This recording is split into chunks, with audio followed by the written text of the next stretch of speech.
But it's interesting. You literally just led me into my next question, man. There's so many cultural milestones that you've been a part of. Like, for instance, with Gene Farris when he released the track with Sonny Fodera, "We Work It," right? Like that was a huge milestone for tech house and Green Velvet too. Cashmere, of course, like Percolator.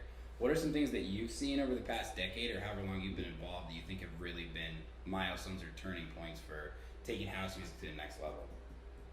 Events, artists, anything. Music, of course.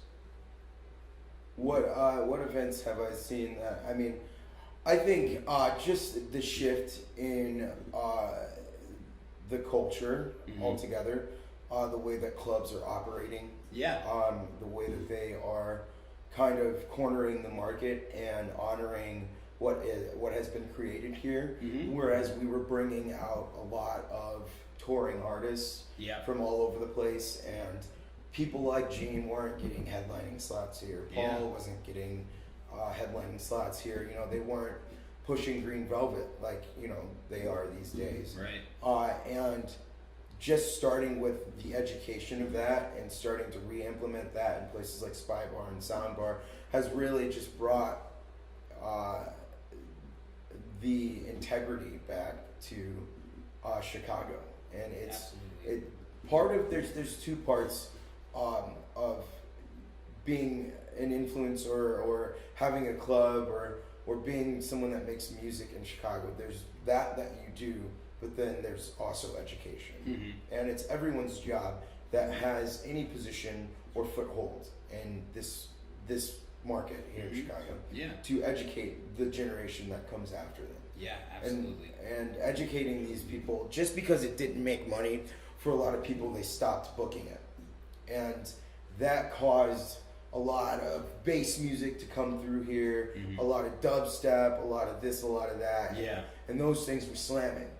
And for me and a lot of other people, it was like, how the fuck is house not selling in Chicago? Why the fuck aren't house music people headlining in Chicago?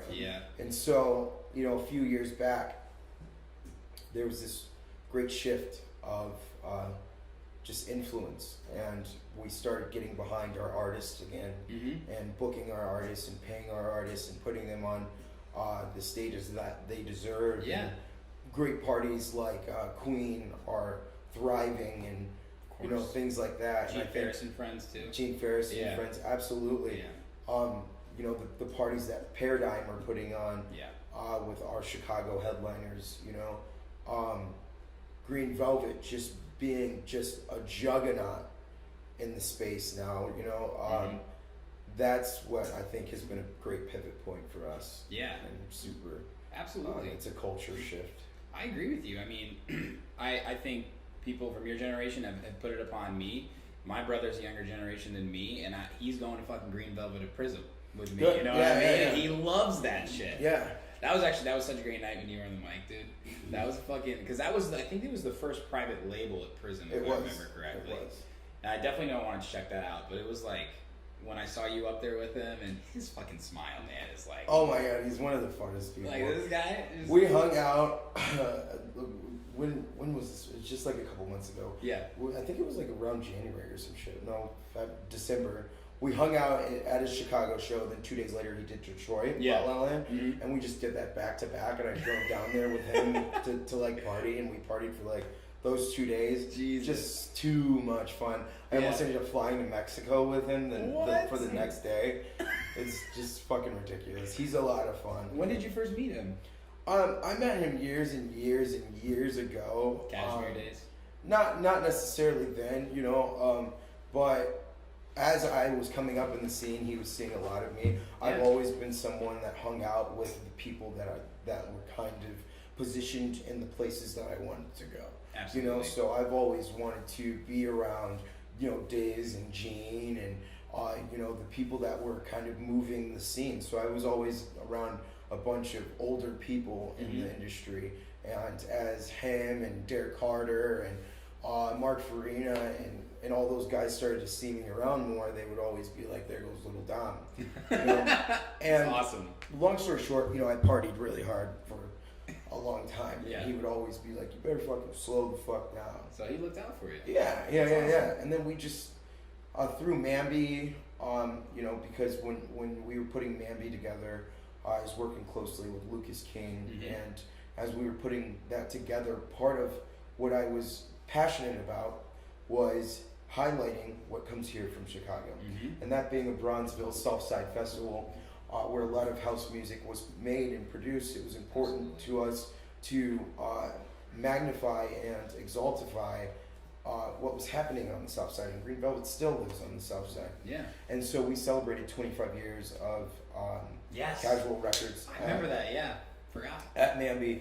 And we filmed a documentary leading up to that, and that was something that I kind of thought of, that just had him taking us around, you know, some of the places that were huge for him. The radio station where he used to intern at, and some of the places he used to throw undergrounds at, and through that we just became super duper close. That's awesome, just super man. close, because he's such an inspiration. So I call him Uncle. What's he call you? Yeah, well, nephew. Nephew, yeah, of course. Yeah, Wow. but most of the time he calls me his manager. Well, That's how he gets me into places. Dude, shout out to fucking Green Velvet, man, because he's a force to be reckoned with. He's an incredible producer, awesome label. He's the best label boss there is. He's just like a guy that you want to be friends with, right? He's not just like, oh, he's Green Velvet. It's like, he's a good person. Yeah, I mean, you're constantly laughing around the guy. I've been on Holy Ship twice, and he was on both times. You know, he's like Claude. He's like walking around talking to people. I got a selfie with him, and he's wearing this big muscle outfit.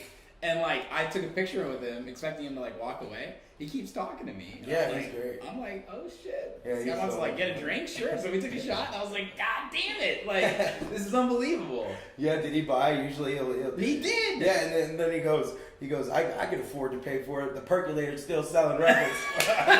that's his favorite fucking line. Percolator is still selling records. It's hot. It's still selling records. It's unbelievable. That's his fucking favorite line right there. Oh my god, what a great joke. That delivers. That's amazing. Yeah, somebody like him and Lee Foss, who are just like, to me, Chicago staples, guys who really just have rose above all of that stuff that you're talking about, right? The rhythm, the dubstep, the trap. Yeah. Really like the ebbs and flows of those when house music has always gone like this, right? Yeah. So I totally vibe with you on that, man. Great answer, by the way. Thanks. You knew the right person to ask that question. I know how much you love house music. Yeah.